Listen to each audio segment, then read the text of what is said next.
नमस्कार, मैं हूं आरजू अंसारी और आप देख रहे हैं राष्ट्रीय जगत विजन न्यूज। छत्तीसगढ़ में सशस्त्र नक्सलवाद के समाप्त होने के बाद प्रदेश के उप मुख्यमंत्री विजय शर्मा अपने गृह क्षेत्र कवर्धा पहुंचे, जहां उनका शहर भर में भव्य स्वागत किया गया। बाजे गाजे, ढोल नगाड़ों और फूल वर्षा के बीच लोगों ने पूरे उत्साह के साथ उनका अभिनंदन किया। शहर के विभिन्न चौक चौराहों पर बड़ी संख्या में लोग एकत्रित हुए और पारंपरिक वाद्य यंत्रों के साथ उनका स्वागत किया गया। भारत माता चौक में आयोजित एक विशाल सभा में जिले के विभिन्न समाजों, संस्थाओं और संगठनों ने उप मुख्यमंत्री का सम्मान किया। सभा को संबोधित करते हुए विजय शर्मा ने कहा कि छत्तीसगढ़ से सशस्त्र नक्सलवाद का अंत जनता, सुरक्षा बलों, केंद्रीय नेतृत्व के सामूहिक प्रयासों का परिणाम है। उन्होंने कहा कि केंद्रीय गृह मंत्री अमित शाह के संकल्प और कवर्धा की जनता के भरोसे ने उन्हें ये जिम्मेदारी सौंपी, जिसे उन्होंने पूरी निष्ठा के साथ निभाया। उन्होंने जनता और नेतृत्व का आभार व्यक्त करते हुए कहा कि यदि लोगों का समर्थन नहीं मिलता तो ये उपलब्धि संभव नहीं हो पाती। उन्होंने इसे प्रदेश की जनता की जीत बताया और कहा कि निर्धारित समय में नक्सल उन्मूलन का लक्ष्य हासिल करना सामूहिक प्रयासों का परिणाम है। पश्चिम बंगाल के आगामी चुनाव को लेकर पूछे गए सवाल पर विजय शर्मा ने कहा कि वेस्ट बंगाल की जनता अब बदलाव चाहती है। उन्होंने कहा कि लोग ऐसी सरकार चाहते हैं जो घुसपैठ रोक सके, अपराध पर नियंत्रण रख सके और कानून व्यवस्था को मजबूत बनाए। उन्होंने विश्वास जताया कि यदि राज्य में भारतीय जनता पार्टी की सरकार बनती है तो विकास को नई गति मिलेगी और घुसपैठियों पर सख्त कार्रवाई की जाएगी। लोगों ने आपका ऐतिहासिक एक तरह से स्वागत किया है, क्या कहना चाहिए? जब आश्चर्य है इस विषय का कि इतने दृढ़ता के साथ संबद्ध थे सारे लोग विषय से, आज कवर्धा में आकर के और सारे ही लोगों ने एक साथ खड़े होकर के और इतने भाव के साथ माननीय प्रधानमंत्री जी को धन्यवाद कहा, इतने भाव के साथ माननीय केंद्रीय गृह मंत्री जी को धन्यवाद कहा, इतने भाव के साथ माननीय मुख्यमंत्री जी को धन्यवाद कहा। मैं सभी का हृदय से आभारी हूं। हमारे आर्म्ड फोर्सेस के जवानों का आज स्मरण यहाँ पर किया गया, उनको खूब सारी बधाइयां सबने दी। यह भी बहुत प्रसन्नता का विषय है और मैं हृदय से आभारी हूं सभी का, विषय के साथ इतना जुड़ने के लिए, इतना ध्यान रखने के लिए। और मैं आश्चर्यचकित भी हूँ। मुझे नहीं लगता था कि नक्सल विषय पर लोग इतने संजीदा होंगे, इतने लोगों का ध्यान होगा। तो गजब है, अद्भुत है। मिशन बंगाल पर हैं आप, बंगाल से लौटे हैं, कैसी स्थिति है वहाँ?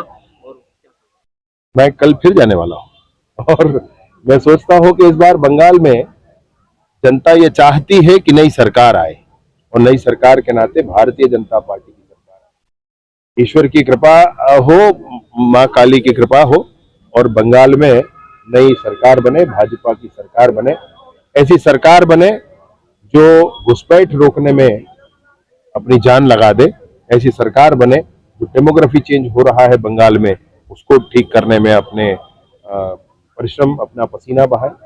ऐसी सरकार हो जो गुंडागर्दी, वहां पर गली गली में गुंडागर्दी है उसको बंद कर सके, ऐसी सरकार बनानी है बंगाल में। जो डेडलाइन तय की गई थी उसी डेडलाइन पर नक्सलवाद का आपको कितना भरोसा था इसको लेकर डेडलाइन पर कंप्लीट हो जाएगा? ईश्वर की कृपा के बिना कुछ संभव नहीं हो सकता है, माँ दंतेश्वरी की कृपा के बिना संभव नहीं हो सकता। डेडलाइन जो दिया गया था उस नियत समय में छत्तीसगढ़ में सशस्त्र नक्सलिज्म समाप्त हुआ। जो थोड़ा कैडर बचा हुआ है, जो नारायणपुर, कांकेर और गढ़चिरौली का सीमा क्षेत्र है, ट्राई जंक्शन है वहां पर, वो भी आर्म्ड फोर्सेस के फॉर्मेट में नहीं है। वो हथियार नहीं रखे हैं, ड्रेस छोड़ चुके हैं, यूनिफॉर्म छोड़ चुके हैं और गांव में मिल चुके हैं। अगर ये यूनिफॉर्म पहने, हथियार रखे और समूह में रहे तो वारदात करते हैं, तो उस फॉर्मेट में वहां पर भी नहीं है। एक छोटा विषय जो मैंने अभी बताया भी सबको, वो दक्षिण में है, वो भी स्कैटर्ड है, वो भी उस फॉर्मेट में नहीं है। यानी कि नक्सल संगठन का सशस्त्र बल का ढांचा पूरी तरीके से समाप्त हो चुका है। ये छत्तीसगढ़ के लिए बहुत प्रसन्नता का विषय है और इसमें सबसे बड़ी बात यह है कि 3000 लोगों ने पुनर्वास किया है, लगभग 2000 लोगों ने को अरेस्ट किया गया है और बहुत कम संख्या में लोग न्यूट्रलाइज हुए। एक बड़ा आप लोगों का जो लक्ष्य था वो पूरा हुआ है, सशस्त्र नक्सलवाद खत्म हुआ है।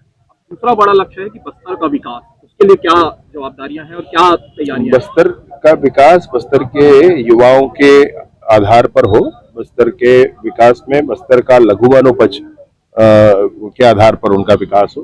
बहुत काम करने की जरूरत है। दशकों दशक जब आज हम जहां पर खड़े हैं वहां पर आप देखेंगे तो बस्तर में तो 50 सालों से आना जाना मुश्किल था और इसलिए वहां पर काम करने की बहुत जरूरत है। सरकार छोटी चीज होती है, समाज बड़ी चीज होती है। समाज भी वहां पर संजीदा हो गई है। मुझे लगता है आप सब भी जब आज इतना सोच रहे हैं तो आप भी संजीदा हैं इस विषय को लेकर कि बस्तर में अच्छा काम होना चाहिए। IIT सरकार के माध्यम से जो निर्माण कार्य आदि होने हैं वो तो है, परंतु जागरूकता वो बहुत आवश्यक है। हाँ, आईडी मुक्त विलेज के लिए भी अभियान प्रारंभ है। सारे ही गांव नहीं, बस्तर में 1865 या 85 ग्राम पंचायतें हैं और उसके अंतर्गत आश्रित ग्राम है। उसमें से 1500 ग्राम पंचायतों में आवश्यकता नहीं होगी, 300 ग्राम पंचायतों में और उसके अंतर्गत आने वाले लगभग 600-700-800 गांव में इसकी आवश्यकता होगी। फिलहाल इस खबर में बस इतना ही। देश प्रदेश की खबरों से अपडेटेड रहने के लिए हमारे चैनल को सब्सक्राइब करें और नई खबरों के नोटिफिकेशन के लिए बेल आइकॉन जरूर दबाएं। नमस्कार।